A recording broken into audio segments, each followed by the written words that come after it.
Today I'm going to help you through my Kubernetes assignment. So as you can see, there are no current clusters in the Kubernetes, and you can see I have a Terraform folder here that I created. Let's go to Terraform. So basically the main.tf here, I just uploaded this file on my Cloud Shell. So this file is going to create a cluster named kube cluster at the US Central 1C, and a node config which has a little bit of increased amount of machine type and storage because I had some issues in services. So let's just run this file on the cloud. This is going to initiate my Terraform file, which it say apply. So it's going to apply my main.tf and we'll say yes.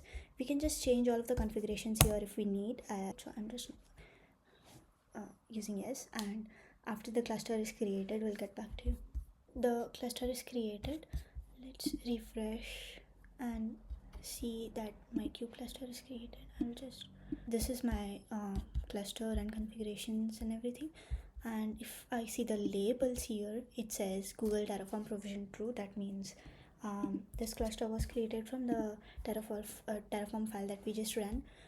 Now, what infrastructure I am trying to achieve here is that I have two repositories in my GitHub, and whenever, repository 1 and repository 2 represents basically two microservices, as in two containers. Pushing any code on the main branch, committing anything, then the triggers on the cloud build are going to be activated, and it's going to run my cloud build file.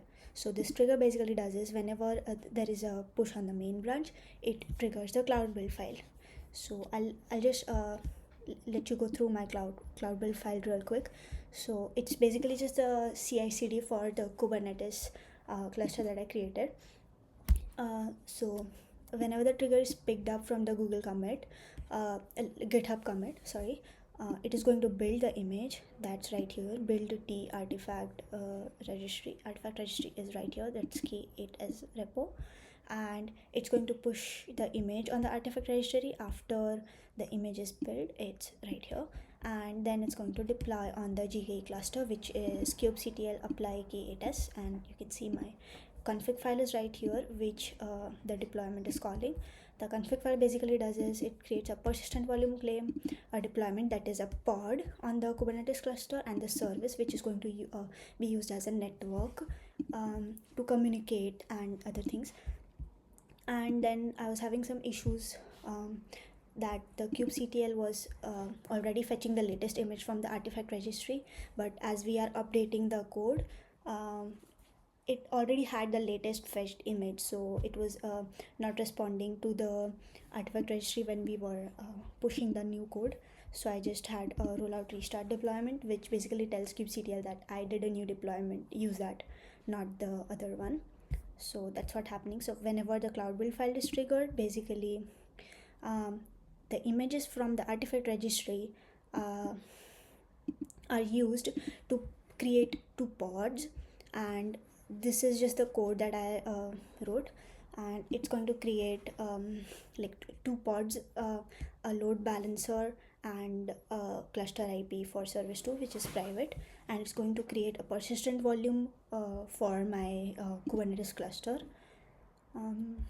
Yeah, so let's try to trigger our CI/CD.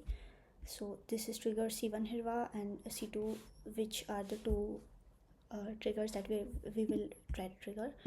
So let's just change something on the code. I will just write my B00 ID on the container one, which is just a small change, which it's just a console log. It's not going to change anything on my working.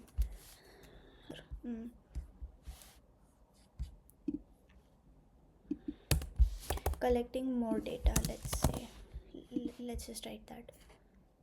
Yep. So we just changed a few things on both of my containers.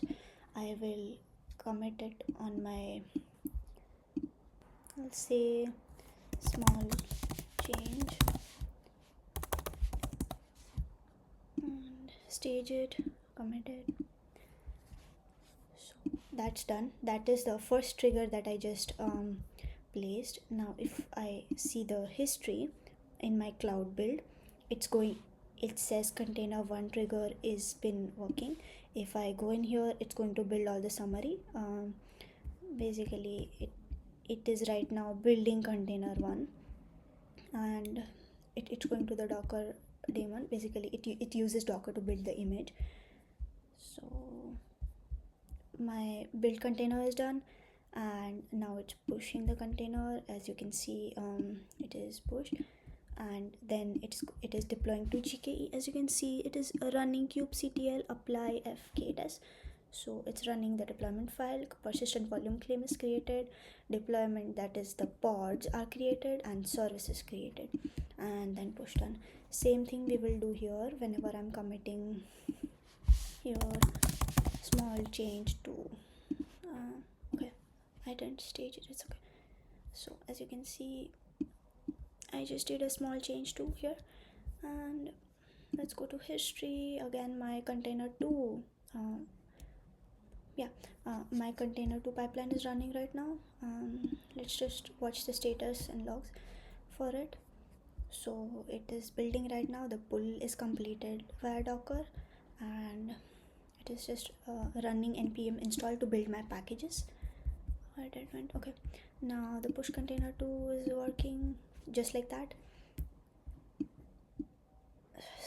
and you can see persistent volume is unchanged. Okay, persistent volume is unchanged because we are using the same persistent volumes. Where did it go? Yeah, we are using the same persistent volume claim. So whenever I run the cluster 1 cloud cluster 1 config file, this claim is already created, so it just uses the default one, and then my pods are created, deployment pods, and then the service is created. Let's go to the artifact registry and we will refresh. So we are focusing on K8s repo because that's what I have mentioned here in the cloud build. K8s repo. Okay, so as you can see, the containers are updated 2 minutes ago and 1 minute ago, and this is the latest image that we are looking at, and the same goes with container 2. Okay, so right now what just happened is we created artifact, the images on artifact registry, and it has deployed on the GKE cluster. Let's just look at our architecture on what exactly the container 1 and container 2 has created on the cluster.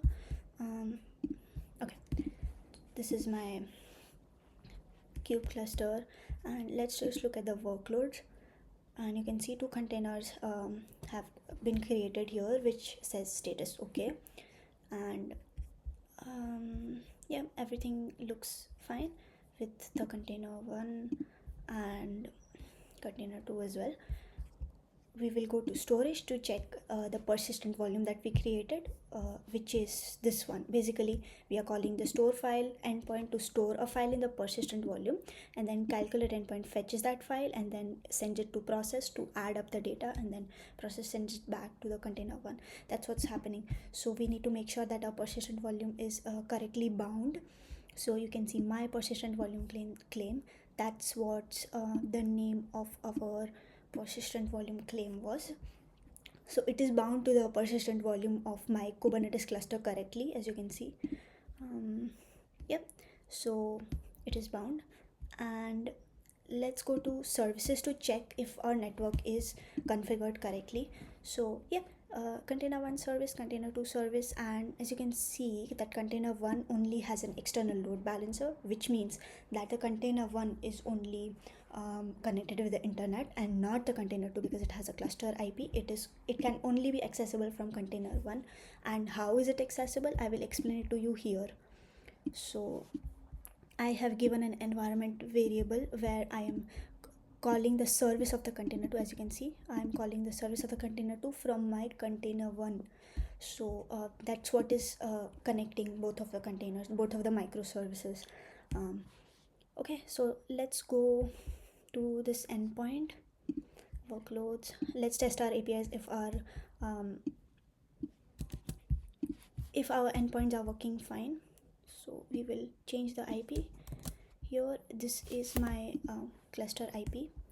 So let's just send to Kubernetes start. This is the professor's API, and you can see the status is 200. Okay, request is successful, and the marks are updated that all of the test cases are passing. For persistent volume, I actually need to connect my terminal to my cluster to interact with the pod and check if my file has been stored correctly.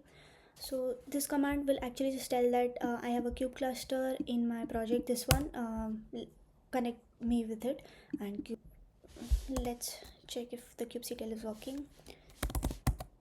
Kubectl get pods. Okay, so my both pods are running and it's interactive, and then the pod name and shell. So basically this is like an interactive mode inside the pod it creates. So let's do ls. Yeah, and if we go inside, we can see file invalid, csv, yaml, file yaml. These files are basically created when I hit this API endpoint. So that's what's going on. That's it from my side. Thank you.